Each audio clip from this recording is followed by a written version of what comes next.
이번엔 저희가 준비한 다음 순서입니다. 오늘의 핫플입니다. 오늘 어떤 분들이 핫플에 선정됐을지 바로 만나보시죠. 김홍걸 의원과 조수진 의원, 그리고 조국 전 장관 재판과 관련된 어떤 검사의 이야기입니다. 김홍걸 의원의 재산이 또 도마 위에 올랐습니다. 애초 신고했던 재산 내역과 다르게 10억 원이 늘었다는 겁니다. 이거 어떻게 된 걸까요? 김홍걸 의원의 재산 10억 증가, 아파트 분양권을 누락했다. 4월 총선 당시 재산을 공개했는데 그때 58억이었습니다. 이미 주택 세 채를 갖고 있어서 논란이 됐었고 처리하겠다라고 했는데 증여해서 또 논란이 됐었죠. 그런데 지난달 국회의원 재산 공개 내역을 따르면 67억 7천만 원으로 약 10억 원이 증가했다는 겁니다.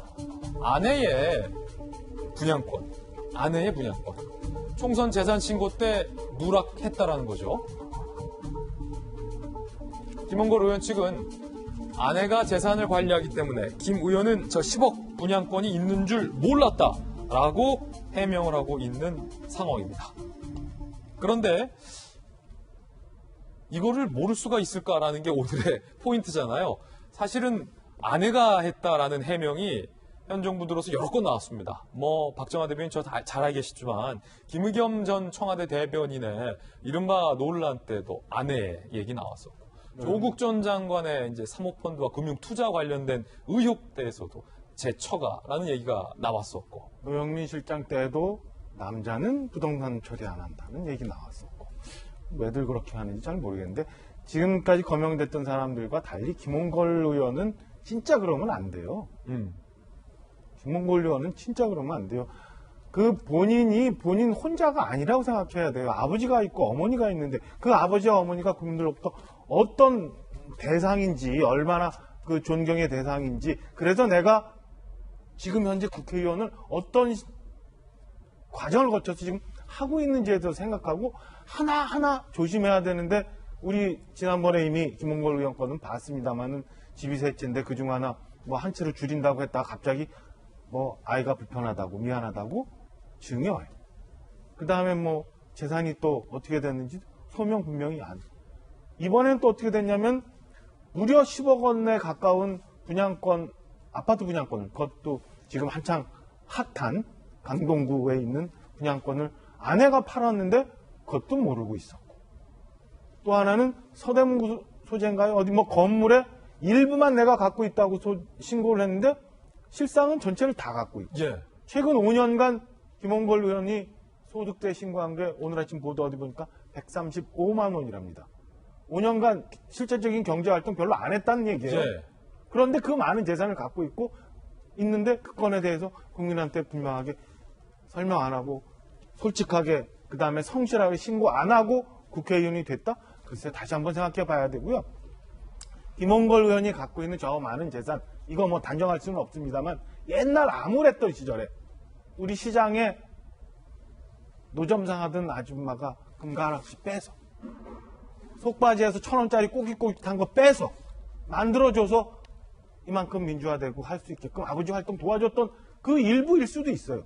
저렇게 막 하면 안 된다고 생각해요. 그리고 이 건에 대해서 만약에 잘못한 부분이 있다면 솔직하게 소명하고 문제가 있다면 책임도 지는 그런 자세가 저는 다른 사람은 모르겠습니다만 김홍걸 의원 분명히 그렇게 해야 된다고 생각하고 이번에 연루된 조수진 의원도 같이 마찬가지로 분명하게 성실하게 해명, 소명해야 된다고 생각합니다. 예, 박정화 대변인의 개인 견해고 앞서서 이제 남자는 부동산을 잘 모른다라는 발언은 노영민 실장이 아니라 김조원 전 수석과 관련돼서 나온 발언이라고 조정하겠습니다. 예, 다시 한번 드리겠습니다. 한 가지 미스터리가 있습니다.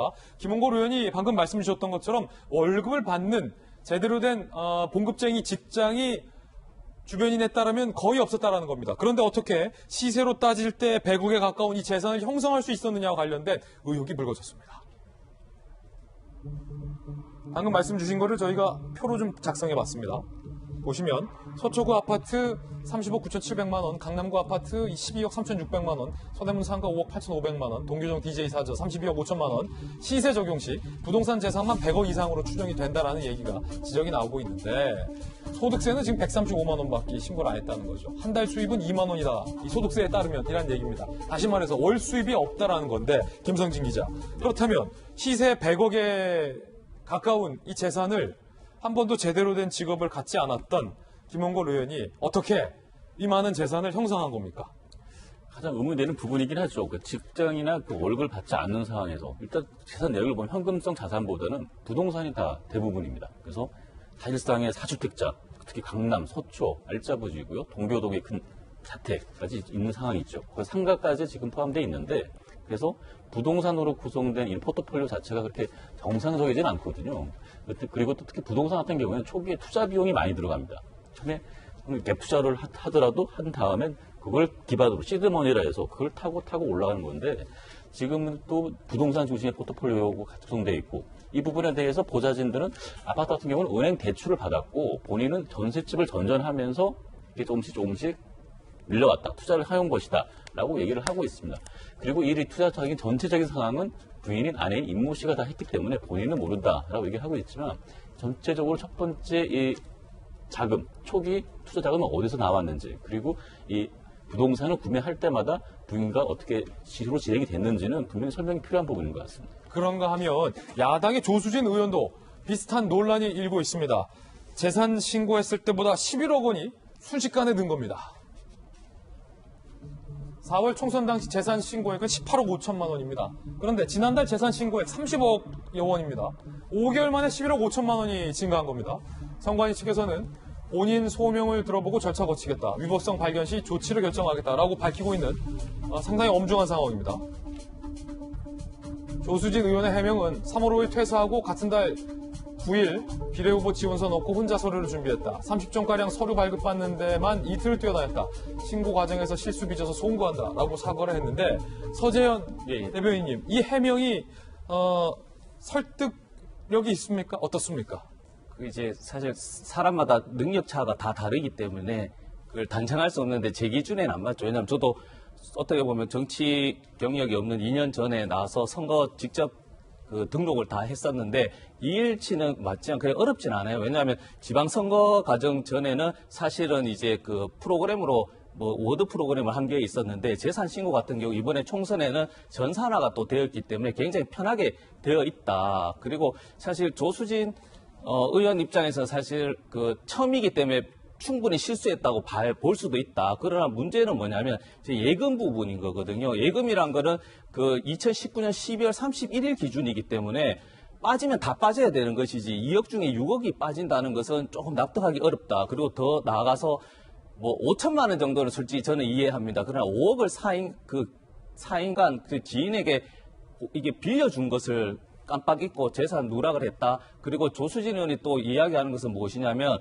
7일밖에 안 됐고 본인이 선거 당일까지 새벽 5시부터 저녁 11시까지 계속 수석 부대변인을 했기 때문에 챙길 여력이 없었다는데 당신은 사실 코로나19 시대 때문에 선거 기간에 5시부터 저녁 11시까지 매일 고강도로 있진 않다라는 걸 말씀드리고 싶고 중앙선관위에서 저도 합니다. 재산 신고 잘못된 거 이제 한번 확인해 달라고 부탁을 해요. 그러면 선관위에서 입장은 무엇이냐면 개인 책임입니다. 실수를 하든 의도하든 축소하든 확대시키든 실수하더라도 책임질 부분은 책임져야 된다는 것이죠. 예, 김홍걸 의원 때도 그렇고 조수진 의원 때도 그렇고 지금 보면 김세현 교수님 누락됐다는 재산이 이게 한두 푼이 아닙니다. 예컨대 아까 서재현 대변인께서는 5천만 원 정도는 괜찮다라고 괜찮다기보다는 상대적으로 이해해줄 수 있다. 5억이라는 게 아니 5억이 아니라 11억이에요. 11억. 그러니까 11억 5천만 원이 수개월 사이에 지금 늘어난 건데 큰 돈. 김홍걸 의원도 지금 10억. 이거를 잊을 수가 있나요? 그러니까 그게 저도 이해가 안 되는 부분입니다. 예를 들어서 조수진 의원 같은 경우에 예를 들어서 자기 재산이 1000억쯤 있다. 이러면 10억 정도 잊을 수 있다고도 생각합니다. 근데 지금 재산이 30억 있다는 거잖아요. 그럼 그중에 3분의 2의 재산을 잊어버리고 있었다는 건데 그것도 이번 그 의원들의 재산 신고가 어떻게 달라졌는지에 대해서 조수진 의원뿐만 아니라 다른 의원들의 얘기도 지금 나오고는 있어요. 근데 예를 들어서 그 아파트가 그 총선 전에 공시지가로 신고를 했는데 총선 이후에 팔아가지고 그게 현재 시세로 만약에 그거를 현찰로 만졌을 경우에는 그 차익이 막 생길 수 있다는 게 어느 정도 수긍이 간다고 생각합니다. 그런 식으로 설명이 가능하면 아마 국민들도 이해를 할 텐데 예를 들어서 예금이 6억 2천이나 어디에다 묻어놨는지 까먹고 있었다는 거예요. 그리고 그중에 5억은 또 채권입니다. 누구한테 빌려준 돈을 안 갚은 거, 그러니까 안 갚고 내가 채권을 가지고 있는 거죠. 누구한테 5억이나 빌려줘놓고서 이것을 잊어버리고 있었다는 게 국민들의 입장에서는 납득이 전혀 되지 않는 부분이기 때문에 이런 해명은 뭐 수긍이 어렵고 만약에 제대로 소명을 하고 소명이 되지 않는다면은 적법적인 절차를 통해서 뭔가 처벌을 받던지 그런 게 진행돼야 된다고 생각이 듭니다. 예, 당사자들의 해명이 나오면 추가 해명 보도해드리겠습니다.